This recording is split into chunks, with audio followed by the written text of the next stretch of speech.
Assalamualaikum warahmatullahi wabarakatuh. Welcome back to my YouTube channel di Turianto Official. Pada kali ini video saya ataupun konten saya ingin membahas mengenai kenapa sih pemimpin kita suka melakukan korupsi atau pencurian uang negara. Mungkin tidak semuanya, tapi hanya sebagian. Nah, sebelum saya lanjutkan ke pembahasan ini, untuk teman-teman yang suka sama video saya atau konten saya, untuk itu dapat like, komen, subscribe, dan aktifin loncengnya supaya menambah motivasi saya untuk membuat video-video atau konten yang menarik untuk teman-teman saksikan. Nah, lanjut ke pembahasan tadi ya teman-teman semuanya. Kenapa mungkin pemimpin kita tidak semuanya, tapi hanya sebagian suka melakukan pencurian uang negara atau melakukan tindak pidana kasus korupsi? Saya ada satu pertanyaan buat teman-teman semuanya. Kalau untuk nanti menjawab atau ada saran, silakan teman-teman semuanya komen di bawah ya. Jadi gini pertanyaan saya, hukuman apa sih yang pantas diberikan kepada kasus tindak pidana korupsi atau pencurian uang negara? Kalau saya lihat dari berbagai komen netizen Indonesia maupun masyarakat Indonesia adalah poin pertama itu, kasus tindak pidana kasus korupsi harus dihukum mati sesuai yang diterbitkan di negara RRC, Republik Rakyat Cina, dan negara-negara yang memang menerbitkan ya tindak pidana kasus korupsi harus dihukum mati, karena itu sangat menyusahkan negara atau merugikan masyarakat tentunya terhadap uang-uang. Yang kedua, ada juga yang bilang adalah tindak pidana kasus korupsi harus dimiskinkan ya dari segi harta, jadi ditinggalkan ya secukupnya aja gitu loh. Jadi hasil kerjanya selama dia menjabat menjadi pemimpin ya dimiskinkan gitu loh. Hak politiknya dicabut ya selamanya gitu. Jadi kalau saya sih ya gimana ya, saya sih setuju-setuju aja dengan apa yang dibilang oleh teman-teman ataupun netizen maupun rakyat Indonesia terhadap ya tindak pidana kasus korupsi, karena sangat-sangat menyusahkan negara kita ya. Namanya juga orang telah mencuri uang.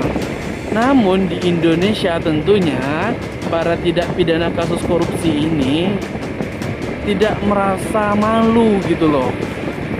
Mungkin kalau saya sih dari segi hukumnya ya sangat kurang. Ya dari segi apa itu sangat membela. Kita lihat aja dari segi kamar, banyak di pemberitaan, banyak pesan kamar. Ya kamar hotel di penjaranya mewah. Ada sih ya kalau sudah kena tangkap biasanya itu mereka tuh memohon dukungan atau apa ya, ini sangat ya kalau kita yang melihat ya pasti sangat menyebalkan. Di sini teman-teman semuanya, saya mengambil ini atau membuat konten ini sambil mengendarai sepeda motor di malam hari, karena saya tuh hobinya sih membuat vlog ya, membuat vlog sambil bercerita mengenai kasus-kasus tidak pidana, kasus korupsi yang dialami oleh pemimpin-pemimpin kita. Pemimpin seharusnya menurut saya diberikan kekuasaan oleh rakyat, dipilih oleh rakyat yang menjalankanlah sesuai amanah undang-undang atau amanat konstitusi dan atas dasar sumpah jabatan. Jadi ketika kita semuanya menjalankan sesuai amanah, dia mungkin akan takut karena kita berhadapan dengan Tuhan. Tetapi yang namanya juga manusia ya harap juga deh kita kasih yang namanya biasalah manusia gitu loh kan. Jadi kalau sudah kenal uang itu, pencurian uang sampai miliar-miliaran, tidak pidana kasus korupsi, ya, merugikan negara, rasanya hal biasa di Indonesia. Karena apa menurut saya hal biasa? Karena rata-rata pemimpin kita ya pasti kena gitu loh. Cuman saya tuh bingungnya seperti ini ya teman-teman semuanya. Pemimpin kita itu kan sudah dikasih gaji yang besar, termasuk plus tunjangan-tunjangan apa-apa, plus fee proyek dan lain, kok masih aja sih ya melakukan tidak pidana kasus korupsi. Kita sebut saja atas nama contoh Setia Novanto ya dan lain-lain. Ada juga yang informasi terbaru ini saya dapatkan adalah wali kota Dumai Riau, dan ada juga Bupati Bengkalis gitu loh. Jadi apa sih yang mereka pikirkan sehingga dapat melakukan tidak pidana korupsi ataupun melakukan pencurian uang? Jadi saya bingung gitu loh, mau menjelaskan seperti apa. Jadi pemikiran mereka setelah melakukan itu apa gitu loh. Memang ya, semuanya itu setelah mereka kena pasti ada yang dikembalikan ke negara, ada yang dibayarkan atau apa.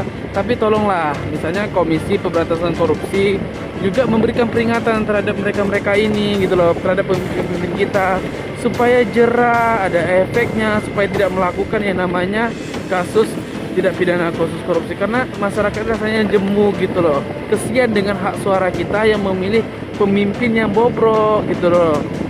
Yang mungkin kita sih memikirkan, oh ini integritasnya udah kita baca, wah ini amanah, ini apa.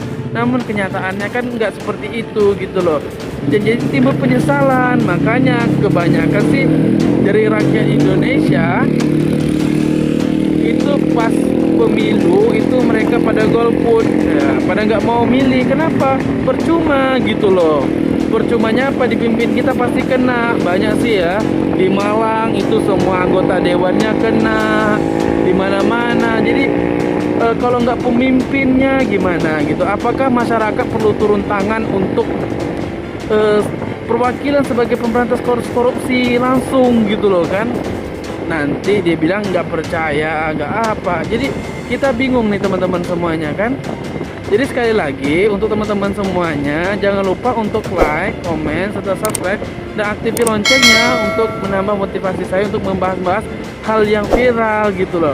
Bukan saya itu tidak pro terhadap pemerintah, bukan saya menyalahi kinerja kalian, tapi kenyataan ini loh, banyak kali disidak-sidak gitu, otomatis kena gitu loh.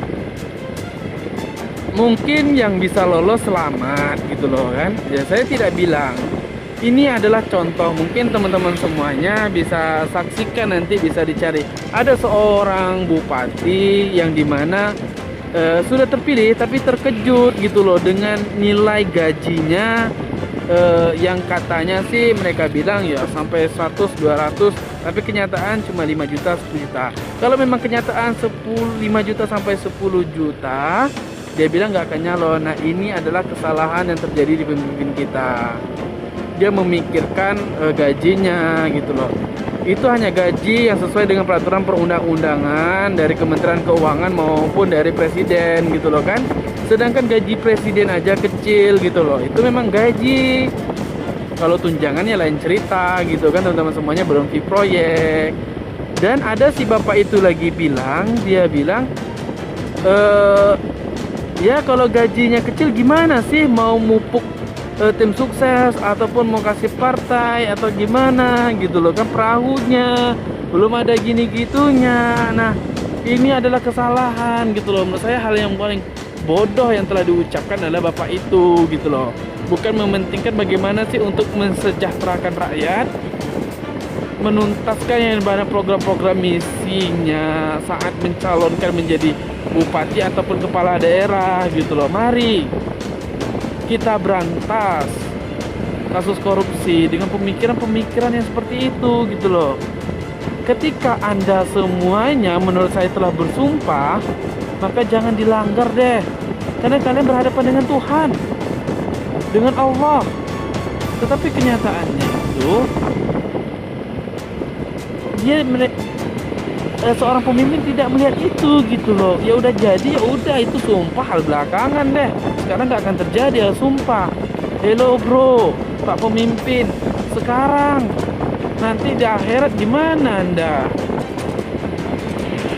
Ini bukan masalah agama sih, saya bilang agama enggak, tetapi saya heran gitu loh. Setiap tahun ada aja bupati atau pemimpin kita yang tersangka kasus korupsi. Apa kita nggak muak gitu loh? Sedangkan angka kasus korupsi kita di Indonesia itu dibandingkan negara lain tinggi gitu loh. Mendingan dikorupsi, mendingan uang itu ya kalian buat sejahterakan deh. Apa susahnya kok? Kalian juga dapat tunjangan, dapat proyek misalnya. Jadi rasa saya sih nggak menyusahkan lah gitu loh. Jadi teman-teman semuanya, saya itu mengambil video di malam hari, ini lagi sepi ya. Semuanya toko-toko sudah pada tutup. Jadi kami itu jam 12 malam kalau di Bengkalis ini ya kita semuanya pada sepi gitu loh. Pada apa? Jadi kayak gini kan malam-malam hari ya sering sih kebanyakan melanggar lampu lalu lintas karena di sini sudah sepi gitu loh kan, lampunya pun merah semua gitu loh teman-teman semua. Jadi kalau malam-malam hari gini semuanya sudah nggak ada di jalan, hanya teman-teman atau orang-orang di Bengkalis ini pada cari makan gitu loh, cari jajanan.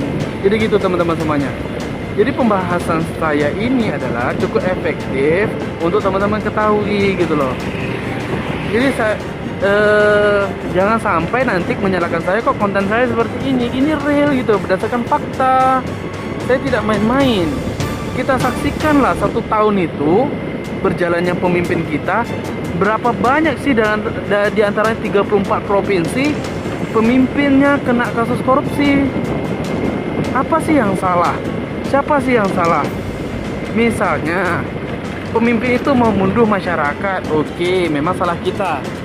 Kita melihat pemimpin tidak detail atau tidak melihat secara gimana integritasnya. Oh, ini bakalan nggak melakukan terpidana kasus korupsi kok, tetapi ya tidak bisa jadi jaminan. Sekarang gini, Anda pemimpin, ya Anda harus berdasarkan janji Anda, sumpah Anda gitu loh. Terus bagaimana? Kalian mau menyalahkan siapa? Menyalahkan KPK. KPK itu adalah Komisi Pemberantasan Korupsi, menjalankan tugas menangani kasus korupsi, melakukan pencegahan, penindakan kasus korupsi. Dan KPK juga telah diatur berdasarkan undang-undang dan disahkan oleh Presiden. Nah, jadi tergantung kalian gitu loh. Jangan sampai kalian kasus korupsi ya untuk pribadi gitu loh, nggak boleh. Mendingan kalian korupsi untuk pribadi, mendingan kalian membuat program untuk memang untuk ke masyarakat. Itu kan aneh. Terus aja setiap tahun dari zaman dulu hingga ada peningkatan data gitu loh. Kasus korupsi kita terlalu tinggi, khususnya di Asia Tenggara gitu loh. Indonesia memiliki peringkat yang tertinggi. Terus bagaimana mau saya katakan?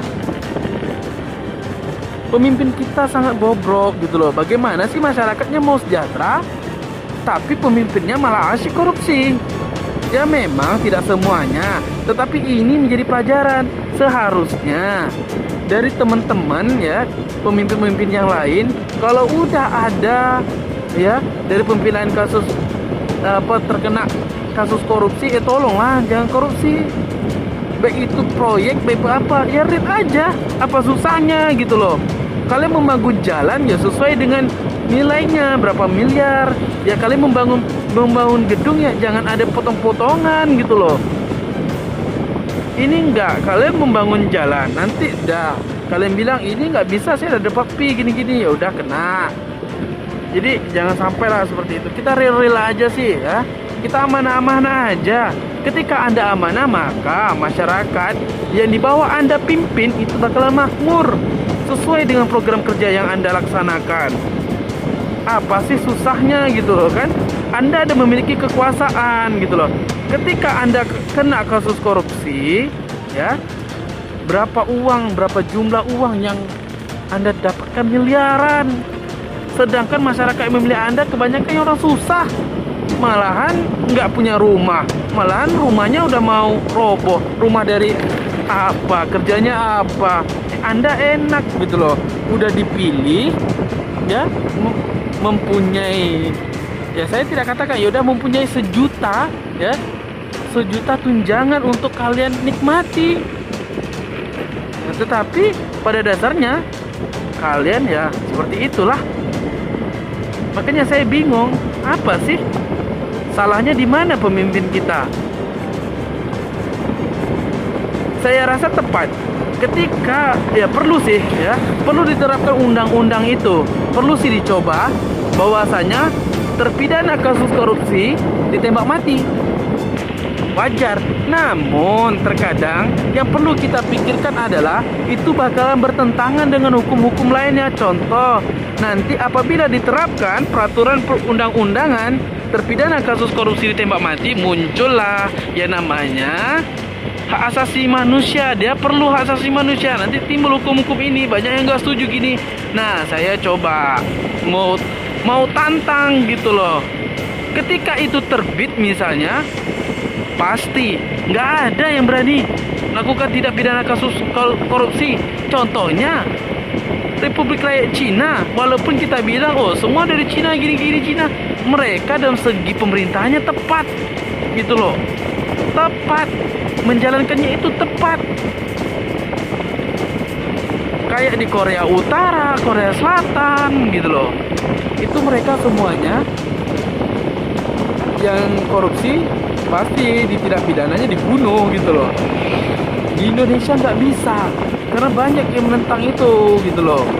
Coba deh, berapa banyak DPR RI, berapa banyak DPRD provinsi maupun daerah, coba berani nggak mereka untuk menyidak harta kekayaannya lalu dilaporkan ke LHKPN atau Menteri Keuangan berapa mereka bayar pajak gitu loh. Berani nggak gitu? Berapa sih penerimaannya per tahun, gajinya, tunjangannya yang diberikan oleh negara? Yang pasti-pasti gitu loh. Cuman untuk detik ini hal itu tidak bisa untuk dilakukan. Masih banyak kok, kita lihat aja deh 1 tahun ke depan atau pergantian nanti presiden atau pergantian kepemimpinan gitu loh. Pasti hal itu banyak mengundang reaksi-reaksi untuk selalu melakukan terpidana kasus korupsi lainnya gitu. Daripada itu, mari kita saksikan ya bersama, mari kita berantas, lakukan sih kita sosialisasi terhadap apa-apa yang penting, terhadap apa-apa yang menjadi pro dan kontra, apa-apa yang baik sesuai dengan pemberantasan tindak pidana kasus korupsi. Ketika seandainya Anda melihat di depan Anda, baik siapapun, baik penguasa maupun dari segi pemimpin kita, mari kita lawan ya, demi kepentingan masyarakat bersama, demi kepentingan rakyat Indonesia yang makmur dan adil. Dari sini kita berkaca, kita menjadi manusia yang berguna ya buat negara kita tercinta, apapun itu. Nah, sebelum saya tutup video ini ya, untuk teman-teman semuanya yang menyukai video saya, jangan lupa untuk like, komen, serta subscribe dan aktifin loncengnya supaya menambah motivasi saya membuat konten-konten yang menarik, yang membahas mengenai seputar apapun itu terjadi di Indonesia ya, tentang hal yang viral-viral terjadi di Indonesia maupun di daerah. Itu menurut pendapat saya murni, tidak pernah menyudutkan siapapun ya, menyebutkan apapun itu, membahas hal-hal yang menurut saya tidak wajar. Saya lebih dan kurangnya saya mohon maaf yang sebesar-besarnya. Wabillahi taufiq wal hidayah. Wassalamualaikum warahmatullahi wabarakatuh.